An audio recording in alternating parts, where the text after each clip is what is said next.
நம்ம பண்ணையில் இருக்க நாட்டுக்கோழிங்களுக்கு நம்மளே ஃபீடு எப்படி ரெடி பண்ணி போடுறோம் அப்படிங்கிற வீடியோ தான் இது. இது தேவைப்படுறவங்க கடைசி வரைக்கும் இந்த வீடியோவை பாருங்கள்.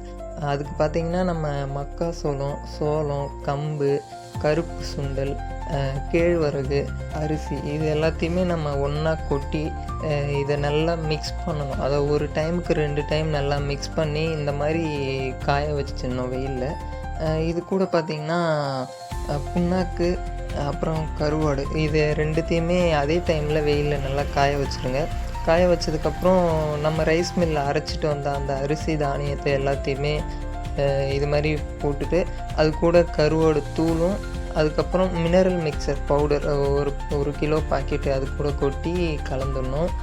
அது கூட பார்த்திங்கன்னா இந்த பச்சரிசி தவிடு ரைஸ் மில்லில் கிடைக்கும். பச்சரிசி தவிடு வாங்கிட்டு வந்து அது கூட மிக்ஸ் பண்ணணும். இதுதான் நீங்கள் கவனமாக மிக்ஸ் பண்ணணும். ஒரு 2-3 டைமாவது, அதாவது 4 டைம் கூட நீங்கள் நல்லா மிக்ஸ் பண்ணுங்கள்.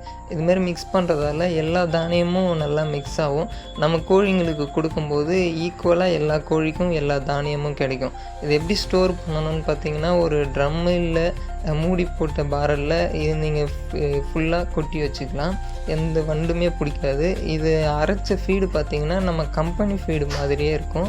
இது எந்த அளவுக்கு நீங்கள் கோழிங்களுக்கு இது மாதிரி ரெடி பண்ணி போடுறீங்களோ அந்த அளவுக்கு கோழி ஆரோக்கியமாக இருக்கும்.